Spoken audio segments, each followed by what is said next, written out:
ஐக்கிய நாடு சபை இருப்பது உண்மை என்றால், ஒரு நாடை இன்னொரு நாடு பிடிப்பதோ, ஒரு நாட்டுக்குள்ளே போய் ஒரு ஆளக்கூடியவனை கைது பண்ணுவதோ, ஒரு நாட்டுக்குள்ளே உள்ள ஆண்டு கொண்டு இருக்கக்கூடிய அந்த நபரை சுட்டு குண்டை போட்டு அழிப்பதோ, இப்படி செயல் நடந்துக்க இருக்கும்போது ஐக்கிய நாடு சபை எப்படி இருக்கும்? ஐக்கிய நாடு சபை என்றது ஒரு நாடகம் என்று ஜெயபாண்டி நிரூபிக்கிறேன். இந்தியாவில் இல்லை, உலகத்தில் எவன் வல்லரசு நாடோ ஆயுதத்தில், அதாவது அழிக்கக்கூடிய கருவியில் வைத்து வல்லரசுன்னு சொல்கிறவன் வல்லரசு நாடு கிடையாது. அந்த மக்களை ஒழுங்கான முறையில் தவறு பண்ணால் எல்லா நாடும் சேர்ந்து பஞ்சாயத்து பண்ணி அதற்கு பிறகு தான் நீங்கள் பண்ணணும். பஞ்சாயத்து பண்ணுறதுக்கு முன்னாடியே குண்டை போட்டு அழிப்பது தவறு. இது நான் ஜெயபாண்டி சயின்டிஸ்ட்டு கண்டிக்கிறேன். இந்த ஐக்கிய நாடு சபை ஜெயபாண்டி சயின்டிஸ்ட்டு இந்த இவிஎம் மிஷினில் ஓட்டு திருட்டு பண்ணி தான் ஆண்டிருக்கான். அதுவாசி அதை நிரூபிப்பதற்கு முன்கூட்டியாக ஜெயபாண்டி சயின்டிஸ்ட் என்ன செய்ய போகிறேன்னா, இந்த கபடி பிளேயர் இருக்காங்கள்ல, இந்தியாவுக்காண்டி தங்கப்பதக்கம் வாங்கியிருந்தாங்கள்ல, அவங்கள அழைப்புதல் அவங்களுக்கு தகவல் கொடுக்குறேன். போய் அழைப்புதல்ன்ட்டு இல்லை, தேர்தலுக்கு முன்னாடியே நடத்த அனுமதி கேட்டிருக்கேன் நீதிபதிக்கிட்ட. அவங்க சொன்ன தேதியில் சொல்லிட்டாங்கன்னா இது பண்ணிடுவேன், ஆரம்பிச்சிருவேன். அப்படி சொல்லலை என்றால் நீதிபதிகள் இந்த தமிழ்நாட்டில் தேர்தல் அவங்க நடத்த முடியாது, நடத்தவும் கூடாது என்று ஜெயபாண்டி சயின்டிஸ்ட்டு சொல்லியிருக்கிறேன். இப்போ அந்த செய்தியை தான் நம்ம பார்க்குறோம். இது 2ஆம் பக்கம். இந்த 2ஆம் பக்கத்தையும் படிச்சுக்குங்க.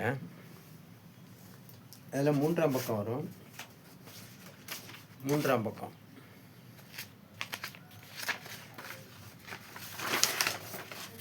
இது 3வது பக்கம்.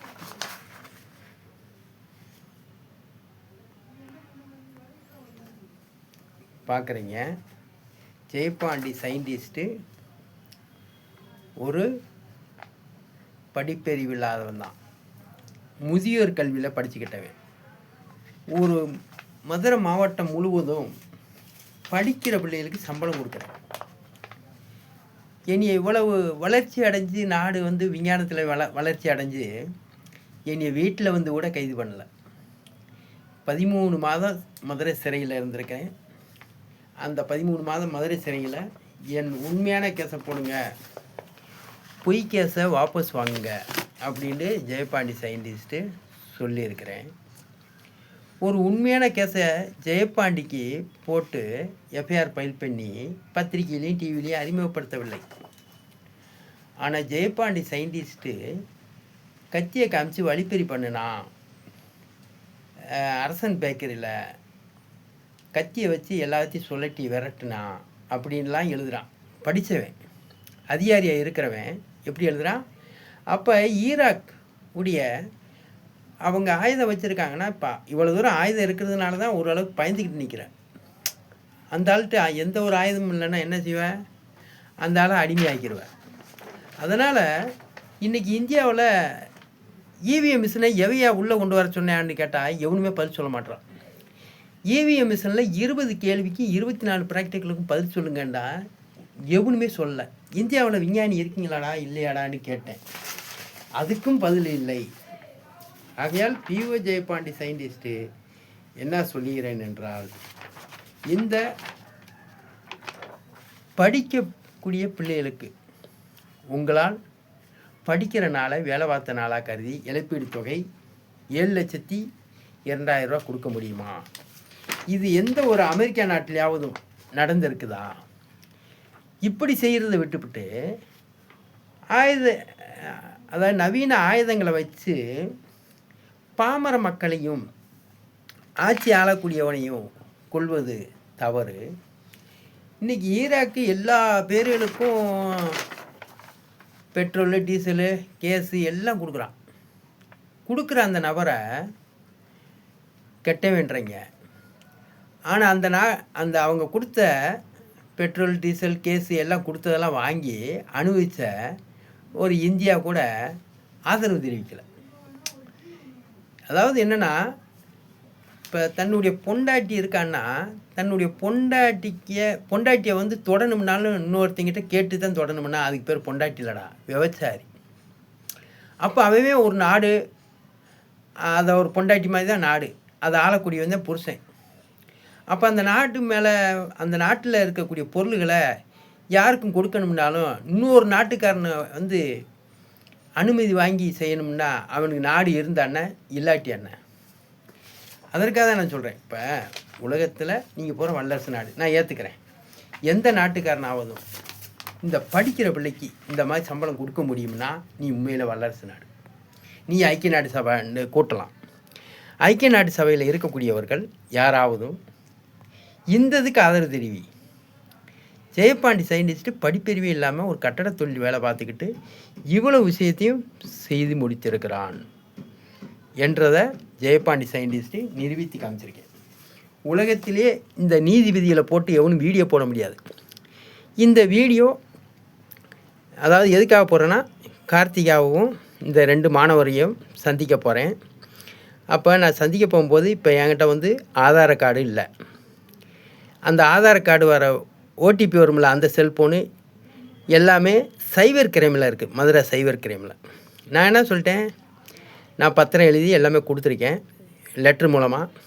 5 நீதிமன்றத்துக்கு, 6 நீதிமன்றத்துக்கு 1, 6 ADJ நீதிமன்றத்துக்கு 1, CPI கோர்ட்டுக்கு 1, PTJ கோர்ட்டுக்கு 1, ஜெயம் 1 கோர்ட்டுக்கு 1, ஜெயம் 2 கோர்ட்டுக்கு 1, மொத்தம் 5 நீதிமன்றத்துக்கு நான் அனுப்பியிருக்கேன் என்னுடைய கோரிக்கை பத்திரத்தை.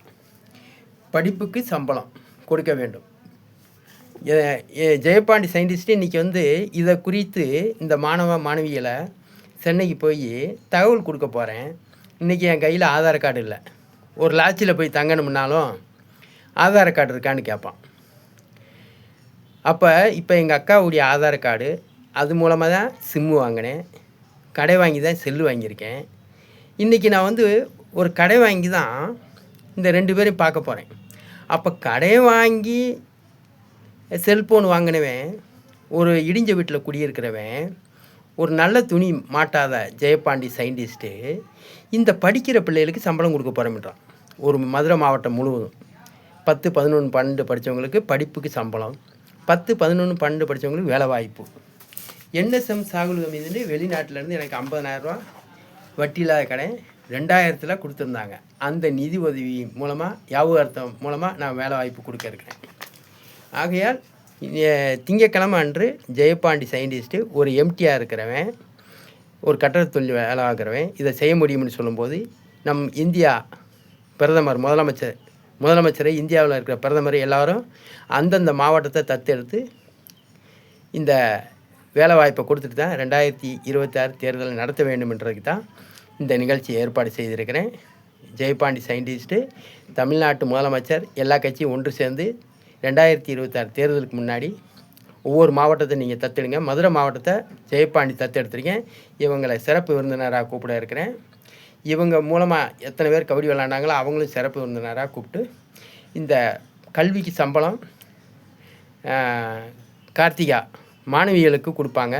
மாணவர்களுக்கு இந்த மாணவர் சம்பளமும், அந்த 10, 11, 12 படித்தவங்களுக்கு வேலை வாய்ப்பும் இவங்க 2 பேரும் எடுத்து கொடுப்பாங்க. நன்றி, வணக்கம். PO ஜெயபாண்டி சயின்டிஸ்ட்டு என்னுடைய தலைமை மாணவன். நீங்கள் போய் ஒரு வார்த்தை சொல்லிட்டு வந்துடுங்க சார்ன்னு சொல்லிட்டான். அதனால் திங்கக்கிழமை 8ஆம் தேதி 3வது மாதம் 2026 அன்று நான் ஞாயிற்றுக்கிழமை இரவில் கிளம்புறேன். காலை திங்கக்கிழமை சென்னையில் கார்த்திகாவை சந்திச்சுட்டு அடுத்து இந்த மாணவரையும் சந்திச்சுட்டு வர இருக்கிறேன். நன்றி, வணக்கம். அடுத்த டேக்கில் பேசுவோம். PO Jayapandi scientist.